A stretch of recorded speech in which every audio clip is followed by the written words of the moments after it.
Hey guys, Scott here, Pine Barren Craftsman. Working in the shop today. Got some snow falling. It's December, a little bit before Christmas. And I'm starting in on the winter thought, right? The thinking about what's going to happen with these projects. I got basically the Turbo 350 automatic transmission that's in this car. And this one's a Turbo 400, okay? So let me show you what I got. I don't know if I've gone through this. I hooked up an original column shift that came with the truck here. And this is a reverse manual valve body trans, okay? We talked about this in the videos before. So basically park, reverse, neutral, and then it goes 1, 2, right? That's what I got. I got 3 speed. So 1, 2, 3. So first, shift from first to second, second to third. That's what I got. And I shift down and away instead of the old school factory, which is, you know, park, reverse, neutral, drive, 2, 1. I'm going 1, 2, 3. This way I never have to worry about putting it in neutral or accidentally shifting into reverse, right? When I'm drag racing the truck, right? Or just taking off. Oops. Now, the shifter on the Trans Am is the one I'm working on.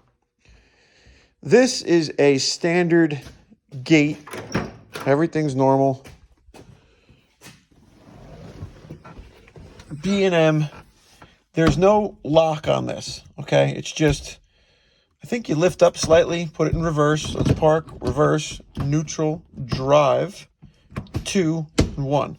So if I was going to race this, I'm in 1, and I'm going to go first into second, which is kind of weird on this shifter, second into third, without shifting it into neutral or reverse. There's no way to stop it. It can go all the way except to park. Park, there's a lock. So I want to get rid of this because when I was doing some burnouts and running around in the desolate road, I put it into neutral a couple of times. And my second shift was very slow. Like it was because of me shifting, and it revved, and then I shifted, and it wasn't sharp. And there's a little bit of a shift kit in this. I believe maybe they made the shifting harder with an adjustment they can make on the vacuum modulator. I don't know, sometimes you can make it shift a little harder like that. But there's supposed to be a shift kit in there, and it chirps pretty hard too if I get on it. But so this shifter I have, which has the safety gate, okay, or whatever you want to call it. As you pull up on this, see how it moves this mechanism? That's a lockout. And that lockout is actually in these slots, okay? And it takes a little bit of thinking about when you're playing with this, exactly what it's doing, especially if you don't have the original recipe. So this says first, second, third drive. So which to me, that's like an overdrive. This is for like a 700 R4 trans, which came in cars and trucks, I believe. But it would be in like the G bodies, like the 80s, Monte Carlos. My original 87 Trans Am had it. A whole bunch of other. It came in a lot of vehicles. I'm sure there's people out there that know a lot more about it than I do. I'm just giving you my rundown. So the way this shifter works, just is why I'm doing the video here.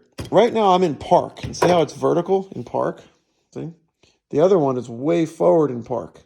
Okay, so that was getting a little confusing. But if you look here, this is the spring that holds each notch so it doesn't skip around and have nothing to click. It makes a nice definitive click. So I'm going to set this up in a way here so you guys can see what's going on without turning it off. Okay. Now, ratchet and clank. I figured it out. It's kind of weird, right?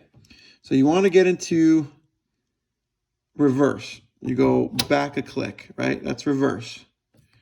And you go, and go right through neutral. There's neutral, right? Now, the only way to get down into 1 is to click, right? Locks in, click, click. Oh, watch your finger. All right, now you're in first, okay? I'm ready to race. I'm in first gear on a standard shift pattern transmission, right? So first, just pushing into second, just pushing into third. I could still accidentally shift it into neutral because this is overdrive. You get what I'm saying? Now I got a neutral lockout, right, which I got to come out of that and go neutral, reverse, park. So if I want to use this shifter for the Turbo 350 trans, I'm thinking I can go reverse, right, past the neutral. There's neutral. Park, reverse, neutral.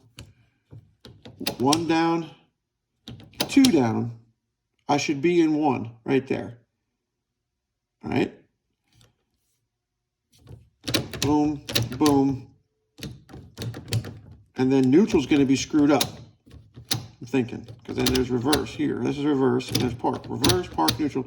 So I got to go all the way to the beginning here. So I got one extra click. So I can come forward 1 click, and that'll be first, second, third. Then I'm thinking reverse, park. So I got to play with this, but you get what I'm saying. Like, it's weird. I can't hold this lock here and release this.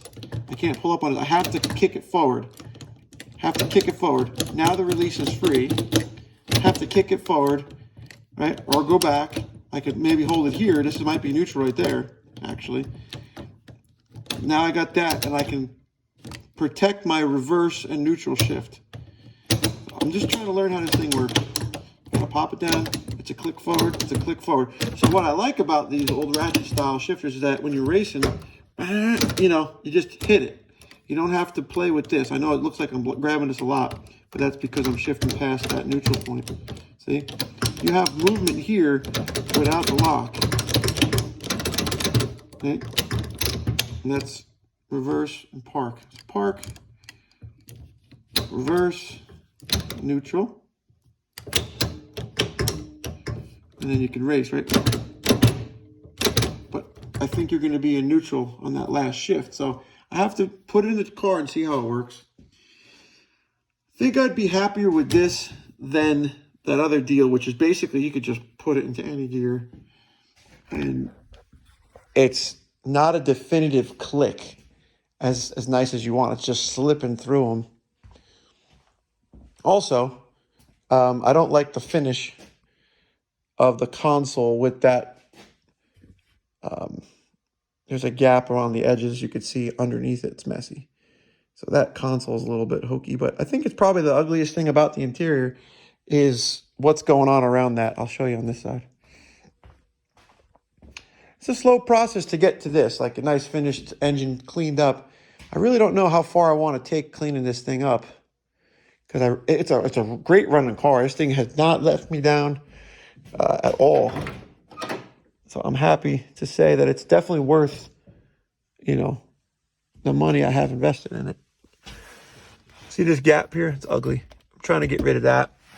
I might pop these screws out, put a plate down, maybe get a piece of aluminum, maybe make it like a nice piece of aluminum, just a flat piece, and just go over all this because it's not a great console.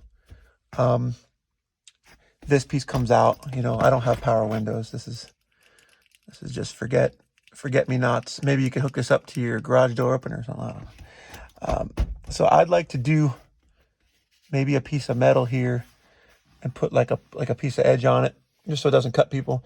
Tuck it in, and then bolt this down to this down to that, and then it'd be nice to match this turning. Maybe that's a little project I can do. The factory dash has that nice turning on it. Maybe I could put a drill together with a little sand pad and do a little, you know, whatever. Little Baton Rouge mix. Who knows?